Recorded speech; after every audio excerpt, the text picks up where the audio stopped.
Have you ever felt like your brain just won't shut up? Like someone accidentally turned up the volume on your thoughts, and now you can't find the remote to turn it back down? For those who think and feel too much, life often feels like a never-ending mental marathon with no finish line in sight. You're constantly balancing the desire to feel deeply with the overwhelming frustration of not being able to control those emotions. And let's face it, in a world that glorifies being cool and collected, you've probably been told to just relax more times than you can count.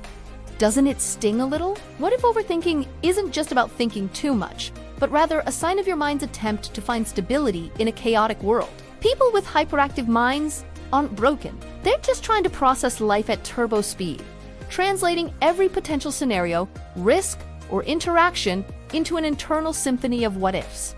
Yet, here's the catch. This symphony can quickly turn into noise. And that noise, it's draining you. It's leaving you stuck in a cycle of heavy feelings, uncertain outcomes, and endless analysis. But what if there was a way to quiet it? Not by silencing it completely, but by learning to flow with it. This video isn't about prescribing cures or throwing cliches your way. It's about creating a space, a safe one, where we explore why thinking and feeling deeply often feels like a superpower and a curse all at once. There's no judgment here, only understanding and tools you've probably overlooked. So let's take a closer look at how these intricate feelings can be redirected into clarity. Starting with one thing most of us can't escape: anxiety. For those who think and feel too much, this video is more than just content. It's a reflection of your inner world. You're not here because you randomly stumbled upon this topic. You're here because something about it clicked, right? It spoke to all those nights you spent lying awake, replaying conversations, or imagining scenarios that may never happen. Let's face it, an overactive mind isn't just exhausting. It's isolating. But here's the good news. When someone finally speaks your language and sees the chaos within for what it is, it feels like opening a window in a musty room. This video doesn't offer a quick fix. It goes deeper than that. It's like sitting down with someone who truly gets what it's like to live with a brain wired for overdrive. When the world demands that you numb, distract, or suppress, it's a relief to find content that encourages you to pause and understand what's really going on. Suddenly, your struggles feel less like personal failings and more like a part of your unique wiring. The focus isn't on silencing your thoughts, but learning how to balance the scales between thinking too much and feeling just enough.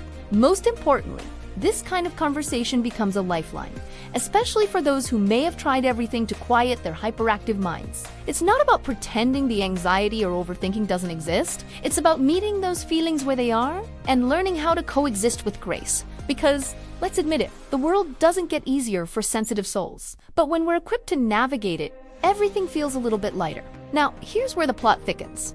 Why does overthinking tie so tightly with another universal experience? Anxiety. Anxiety, whether it's a whisper or a roar, has this knack for making us feel like we're carrying an invisible weight no one else can see. But here's the truth. It's not just you. Anxiety is universal. It's woven into the fabric of being human. From moments of self-doubt before a big decision to spiraling fears about the unknown, everyone has felt its grip in some form. And yet, why does it feel so uniquely personal? Why does it seem like your anxiety has a voice no one else can hear? Think about it. Anxiety thrives on uncertainty. It feeds off those what-ifs and turns everyday scenarios into catastrophic possibilities. But it's not random. It's the brain's way of keeping us safe, like a hyper-vigilant alarm system that senses danger, even when there might not be any. That's why this phenomenon resonates so deeply. It's both a survival mechanism and, at times, a thief of joy. The problem isn't the alarm, it's our tendency to react as if every beep signals the end of the world. Imagine trying to sleep with a fire alarm going off in your head. Sounds impossible, right? What makes anxiety tricky is how it sneaks into every corner of life. Your work, relationships, even your downtime. It's not just about fear, it's about moments of doubt, overthinking, and trying to control outcomes to avoid discomfort. Everyone experiences a version of this, but for some, the need to fix uncertainty becomes overwhelming. So, what happens when this alarm grows louder in a world that never pauses? Is it possible to make peace with the constant pull of what if? Living with a hyperactive mind can feel like trying to walk a tightrope, except the rope keeps moving and there's no safety net below you. Your mind doesn't just focus on the present. It fast-forwards to future scenarios, rewinds to past failures, and analyzes every single possibility in between. Now, imagine navigating daily life with a constant mental hum of what if running in the background. Simple decisions become overthought, conversations replay like broken records, and even rest feels like an unattainable luxury. Exhausted, yet here's the kicker. This isn't just mental busy work. It's your brain's way of preparing for every possible outcome, functioning like an overprotective parent that refuses to let go. It's scanning the environment, analyzing risks, and anticipating dangers, even if those dangers only exist in your mind. This hypervigilance might have been useful 1,000 years ago when survival meant dodging predators, but today, it's a recipe for burnout. The result? You find yourself battling not just the demands of daily life, but also the relentless storm inside your head. And let's not ignore the age we live in: social media, endless notifications, the pressure to stay on 24/7. It's like gasoline on the fire for an already overworked mind. Instead of finding moments of peace, most people reach for TikTok, Instagram, or YouTube as quick fixes to escape the chaos. But instead of calming the brain, it becomes overstimulated, making it even harder to focus, relax, or feel grounded. How do you switch gears when your mind won't slow down? This is where the boundaries between thoughts and emotions start to blur, and the relationship you have with your own brain begins to feel like a battlefield. An anxious mind doesn't simply react, it overreacts, magnifying every scenario into a potential crisis. It's like your brain is stuck in survival overdrive, analyzing every detail, preparing for every angle, and obsessing over outcomes. But here's the heartbreaking irony. This constant vigilance doesn't protect you. It just drains you. You might find yourself overanalyzing an email, rethinking a casual conversation, or even questioning why someone didn't text back. When your mind is wired to anticipate the worst, even the smallest moments feel daunting. The connection between overthinking and emotional sensitivity is undeniable. Those who think deeply often feel deeply. And that depth can be both a gift and a burden. It creates rich conversations, unshakable empathy, and an ability to see beauty in complexity. But it also brings vulnerability. Feeling everything so intensely can leave you overwhelmed.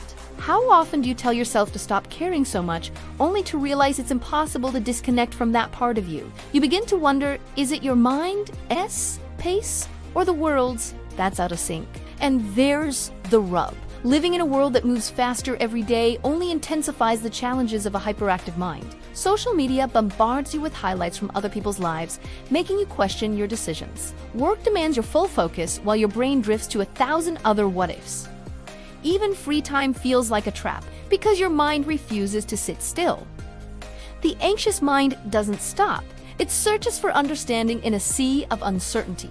But the question remains, is there a way to calm this storm without shutting down the parts of you that make you unique? In today's world, calming a hyperactive mind feels like trying to meditate in the middle of a rock concert. Social media, endless notifications, and the overwhelming pace of modern life create a perfect storm for mental overdrive. The irony, these platforms claim to offer distraction and relaxation, yet they amplify anxiety like nothing else. You scroll endlessly, searching for relief. But instead, you find yourself comparing your life to carefully curated posts. What started as a quick mental break turns into another layer of overthinking. Am I doing enough? Why does everyone else seem so happy? These digital spaces are designed to keep you hooked, but at what cost? The content overload trains your brain to crave constant stimulation, making focus and peace nearly impossible. It's no wonder people bounce from app to app, consuming short bursts of information and entertainment, while their attention spans shrink by the second. Your hyperactive mind, already prone to analogous, now has a never-ending feed of data to dissect. Every video, photo, and status update becomes one more thing for your brain to chew on, leaving you both exhausted and unsatisfied. The real challenge lies in learning how to disconnect, not from the world, but from the obsessive patterns you've developed in response to it. Silence feels uncomfortable when your mind is used to noise. But finding moments of stillness in a chaotic environment is more than a skill. It's a form of self-preservation. Start small. Try leaving your phone in another room, practicing deep breathing, or setting boundaries for your screen time. These changes might seem insignificant, but over Chimi, they create space for your thoughts to breathe. And as your mind quiets, you might finally begin to hear what it's been trying to tell you all along. But what if the problem isn't just screens? but the way you've been taught to view rest and relaxation, especially through the lens of therapy. There's a strange stigma surrounding therapy. For many, it feels like an admission of defeat, a sign that you couldn't handle life on your own. But for others, the rejection of psychology comes from a deeper, more personal place. Maybe you've heard advice like just relax or therapy will solve everything, and thought to yourself, how can sitting in a room and talking possibly fix what's going on inside my head? It's not that therapy is bad, it's just that it's often oversimplified by those who don't really understand what an anxious mind goes through. Take this. For example, many people walk into therapy expecting to be fixed, only to feel frustrated when the solutions seem generic or impractical. Imagine someone telling you to let go of control when you've spent your entire life clinging to it for survival. It feels dismissive, doesn't it? That frustration can breed resentment toward the process altogether. But what if the solutions we're given aren't wrong? They're just not explained in a way that resonates with those of us who think too deeply. Therapy isn't about being handed a quick fix. It's about helping you understand your patterns and navigate them with patience. For some, rejecting therapy becomes a defense mechanism, a way to protect themselves from feeling like yet another person doesn't understand. And yet, even in that rejection, there's often a quiet longing for answers. What if we're looking at this all wrong? What if therapy isn't the only path to clarity, but just one of many? This is where unique insights and alternative viewpoints can make all the difference. Speaking of which, sometimes the most profound lessons don't come from a therapist at all. They come from ancient stories, like the myth of Orpheus, that mirror our struggles in ways we never expected. The story of Orpheus is more than just an ancient myth. It's a mirror for our deepest emotional struggles, especially anxiety and the fear of uncertainty. Orpheus, the legendary musician, descends into the underworld to bring back his beloved Eurydice, but there's a catch. He must walk ahead of her without looking back. Of course, consumed by doubt and a need for certainty, Orpheus turns around and loses her forever. Sound familiar? That need to know for sure is at the core of every anxious mind, isn't it? His tragic flaw wasn't his love for you, it was his inability to tolerate uncertainty. He needed proof that she was there. Just as we often crave reassurance in moments of fear or insecurity, in reality, Orpheus' story is less about love and more about how anxiety traps us in cycles of self-sabotage. How many times have we looked back, whether at past mistakes, unspoken fears, or imagined outcomes, only to realize that the act of looking back caused more harm than the uncertainty itself? It's a pattern that feels almost ingrained in human nature. But here's the most fascinating takeaway from the myth. It's not just about Orpheus losing Eurydice, it's about how his behavior reflects all of us, whether it's clinging to control, obsessing over the unknown, or trying to rewrite the past. We all carry Orpheus' story within us. His tragedy lives in the anxious mind, where fear of the unknown outweighs trust in the process. So, what can Orpheus teach us? Perhaps the key lies in shifting how we think about uncertainty, not as something to control, but as something to accept. Of course, understanding anxiety itself is the next step in connecting these dots. Anxiety isn't the villain, it's the alarm system in our minds, a survival mechanism that's been keeping humans alive for centuries. Picture it as a fire alarm. Its purpose is to warn you of danger, like a potential fire. But in the case of anxiety, sometimes that fire alarm gets stuck in overdrive, ringing even when there isn't smoke. You're left scanning for danger where none exists, interpreting every uncertain situation as a potential catastrophe. It's exhausting, isn't it? Living with a constant high-pitched what if running through your brain. What makes anxiety tricky is that it doesn't always shout. It whispers, subtly influencing your choices, emotions, and behaviors. Maybe you procrastinate because you fear getting something wrong. Maybe you overthink a text message, rewriting it for 30 minutes, because deep down, you're terrified of being misunderstood. These aren't just behaviors. They're habits, patterns carved into your mental pathways by years of reacting to that internal alarm. Over time, these patterns take over, convincing you that the only way to avoid pain is to control every possible risk. But can we ever truly control it all? Here's the challenge. Anxiety feels incredibly valid in the moment, doesn't it? We justify our overreactions as caution, our avoidance as self-protection. But these habits rarely benefit us in the long run. Instead, they worsen the very things they're trying to fix. The real breakthrough comes when you stop fighting the alarm and, instead, learn to coexist with it. By approaching anxiety as a guide rather than an enemy, you begin to break those patterns bit by bit. But how does this all play out in a world where chaos, the external kind, is all around us? When people think of anxiety, they often assume it's just an individual struggle. But in Brazil, anxiety levels go far beyond personal experience. They've become a national reality. According to the World Health Organization, OMS, Brazil holds the title for the most anxious country in the world. Think about that for a second. In a land known for its vibrant culture and warm people, millions are battling the silent storm of their minds daily. But how did a country so rich in connection and energy become overwhelmed by anxiety? The answer lies in the environment. Anxiety thrives on unpredictability. And in Brazil, unpredictability is a daily experience. With rising rates of violence, political instability, and economic strain, it's no wonder anxiety feels like an unwelcome guest at everyone's table. Add to that the relentless grind of capitalism and the pressure to keep up in a fast-moving world. It becomes like an invisible weight pressing down on the entire population. Anxiety is no longer just mental, it's woven into the collective emotional fabric. But here's something to reflect on.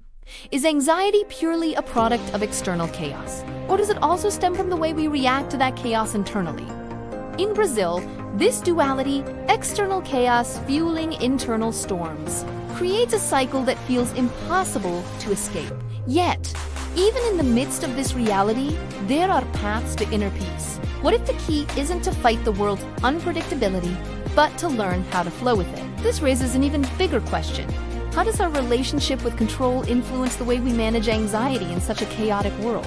Control and anxiety are inseparable dance partners, locked in a push-and-pull tango. When life feels uncertain, the anxious mind clings to control like a lifeboat, believing that if it can manage every detail, the storm inside will calm itself. But here's the cruel paradox. The more you try to control, the more anxious you become. Think about it. How often do you obsess over outcomes, only to find yourself mentally drained because nothing ever goes exactly as planned? In chasing control, you lose your peace. Imagine someone staring at a river, trying to stop its flow by holding the water with their hands. That's exactly what the anxious mind does when it resists uncertainty. Life happens in its own chaotic rhythm, no matter how tightly you grip the reins. The truth is, we hold on to control because it feels safer than acceptance. Whether it's obsessing over an unanswered text, planning every second of your day, or reliving past traumas, there's a belief that mastering every detail will protect you. But has it ever truly worked? The antidote lies in surrender, not as a form of defeat, but as a way to reclaim your energy. Learning to let go of control means embracing a level of uncertainty and trusting the natural flow of life, which might sound terrifying but is deeply liberating. And what happens when you resist less? Suddenly, the anxious what if softens, and you begin to make room for presence, clarity, and freedom. This is a mindset shift rooted in philosophy, especially ideas like Taoism and its practice of wu-wei, acting without forcing. But how could such a radical concept actually transform the anxious mind we've been discussing? Taoism offers something revolutionary for an anxious mind. The idea that peace can be found in the very chaos you seek to avoid, at its core is wu-wei, often translated as acting without forcing. It's not about giving up, but learning to move with the natural flow of life. Like a leaf floating on a river, the anxious mind wants to swim upstream, fight the current, and control every bend ahead. Taoism, however, whispers, what if you trusted the river instead? After all, resisting the flow of life only leaves you exhausted, while acceptance requires less energy than you think. Picture your life as that metaphorical river. It's unpredictable, filled with twists, turns, and sudden rapids. Anxiety tells you to prepare for every possible outcome, to plan each step of the way. But Taoism suggests a different approach, one that invites you to embrace the unpredictability and find freedom in letting go of control. Think about it. How many times have your attempts to force certainty actually created more chaos? Instead of fighting change, Taoism teaches you to trust in impermanence and adapt, cultivating flexibility and resilience in the face of life's inevitable flux. The beauty of Taoism is its practicality. It's less about grand spiritual practices and more about subtle mindset shifts. When you find yourself spiraling into anxiety, the next time things feel out of control, ask yourself, am I resisting life? Or can I trust the journey? Small moments of surrender, even just 5 minutes of mindful breathing or allowing events to unfold without interference, can plant the seeds for a calmer, freer mind. Turning toward philosophies like Taoism doesn't erase anxiety, but it does offer a compass for navigating it more gracefully. And sometimes, metaphors can simplify these ideas further, giving us relatable ways to make sense of this journey. Anxiety is much easier to understand when we translate it into metaphors. After all, complex emotions often need simple imagery to make sense. Imagine anxiety as a fire alarm that goes off every time toast burns in the kitchen. Sure, the alarm is there to protect you from real fires, but how often does it ring when there's no actual danger? It's exhausting, isn't it? The challenge isn't silencing the alarm completely, but recalibrating its sensitivity so it doesn't trigger over every little thing. Or take this. Anxiety can be compared to hunger, a natural signal from the body that something needs attention. Just like ignoring physical hunger leads to discomfort, suppressing emotional hunger, those anxieties and insecurities can leave you feeling even more unsettled over time. But here's the paradox. Indulging either one excessively won't make you feel better. Feeding your anxiety with endless what-ifs works the same way as overindulging in snacks. Temporary relief that backfires later. It's about balance, acknowledging the hunger without letting it control you. Another powerful metaphor is that anxiety is like staring at a river and desperately trying to stop its flow. The more you resist, the less effective you become, leaving you drenched and overwhelmed. But when you let go and flow with the current, even the chaos becomes manageable. Life doesn't stop being unpredictable. But when you release the need to control the river, you might just find peace in the ride. These metaphors aren't just poetic. They're tools to help you reframe how you experience and respond to anxiety, and this reframing can lead to a deeper, symbolic lesson such as the one we explored in Orpheus Myth. Here's the truth about anxiety. It's not something you fix or erase. It's something you learn to live with, manage, and understand. For many, this is a lifelong journey, filled with moments of progress and setbacks. And that's okay. Anxiety, in its essence, is part of being human. It's your mind's way of trying to protect you, even if it doesn't always go about it in the most helpful way. Accepting it as a companion, rather than an enemy to defeat, is the first step in transforming your relationship with it. Think of this journey like learning to sail a boat. At first, the anxious waves feel overwhelming, threatening to capsize you at every moment. But as you spend more time understanding the sea, its tides, rhythms, and storms, you get better at navigating. Over time, you realize that those storms you were so afraid of aren't as powerful as they seemed. Each small step you take toward managing anxiety, whether through mindfulness, therapy, or is like learning to steer your vessel more confidently. Remember, the goal isn't a life without anxiety. It's a life where anxiety doesn't control you. That means finding